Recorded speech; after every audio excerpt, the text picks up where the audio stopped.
adalah ibu kota dari Provinsi Papua Tengah.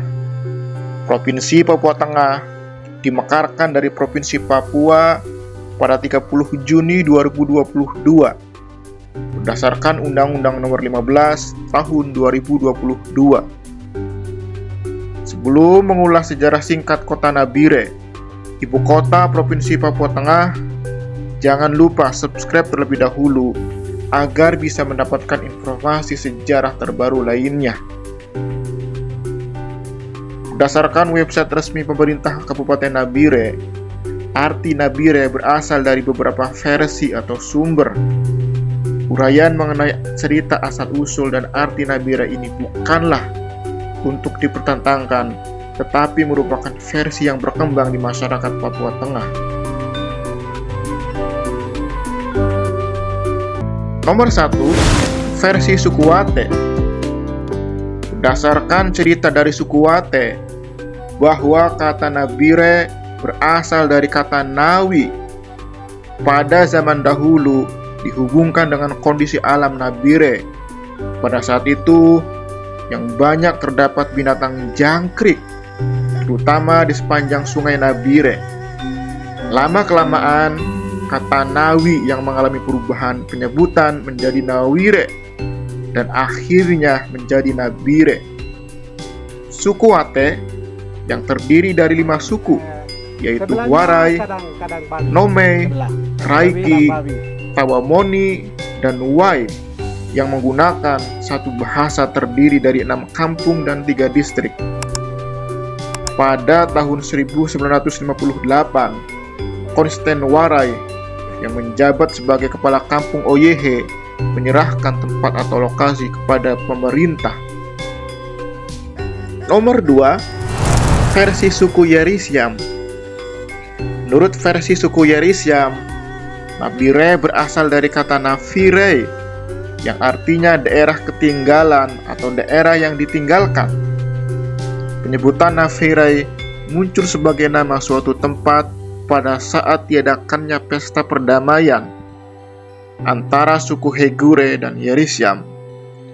Pengucapan Navire kemudian berubah menjadi Nabire yang secara resmi dipakai untuk memberi nama daerah ini oleh bupati pertama Nabire, yaitu Surojo Tanojo. Nomor 3, versi suku Hegure. Versi dari suku ini bahwa Nabire berasal dari Inambre, yang artinya pesisir pantai yang ditumbuhi oleh tanaman jenis-jenis palem seperti pohon sapu ijuk, pohon nibun, dan jenis pohon palem lainnya. Akibatnya, adanya hubungan atau komunikasi dengan suku-suku pendatang. Lama-kelamaan, penyebutan Inambre berubah menjadi Nabire. Nabire pada masa penjajahan Belanda. Pada tahun 1928, tanah Papua menjadi wilayah penjajahan Belanda. Kala itu parlemen Belanda menyetujui untuk mendirikan pemerintahan di Papua, tak terkecuali wilayah Nabire. Dan pembentukan Nabire sendiri dimulai pada tahun 1942 ketika pemerintah Belanda membuka distrik di Nabire dengan pejabat distrik bernama Somin Somukil. Dengan ini, wilayah yang awalnya hutan belantara sedikit demi sedikit menjadi pemukiman.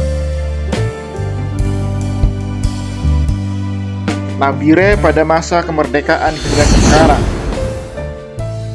Pada awalnya, Nabire masuk di wilayah Kabupaten Paniai hingga akhirnya di tahun 1996 Kabupaten daerah tingkat 2 Paniai dimekarkan menjadi 3 kabupaten baru, yaitu Kabupaten Nabire dengan ibu kota Nabire, Kabupaten Paniai dengan ibu kota Enarotoli, dan Kabupaten Puncak Jaya dengan ibu kota Mulia.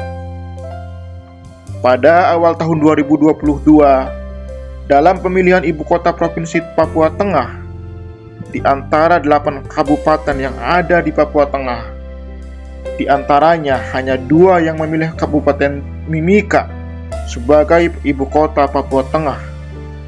Di Mimika sendiri ada kota terbesarnya, yaitu kota Timika, yang berdiri perusahaan emas terbesar di dunia, yakni PT Freeport. Pertimbangan lain, dipilihnya Nabire menjadi ibu kota Papua Tengah dengan pertimbangan untuk pemerataan pembangunan, yakni pemekaran bertujuan untuk pemerataan pembangunan. Misalnya, Mimika dengan kota Timikanya itu sudah menjadi kota yang cukup maju, bukan hanya kota yang dikenal di Indonesia, tetapi di dunia internasional. Jadi, kalau misal kita tarik ibu kota lagi di Mimika, berarti daerah lain tidak tercapai aspek pemerataannya. Itulah sekilas tentang asal-usul sejarah kota Nabire, ibu kota Provinsi Papua Tengah. Semoga video ini bisa memberikan informasi tentang sejarah Indonesia. Assalamualaikum warahmatullahi wabarakatuh.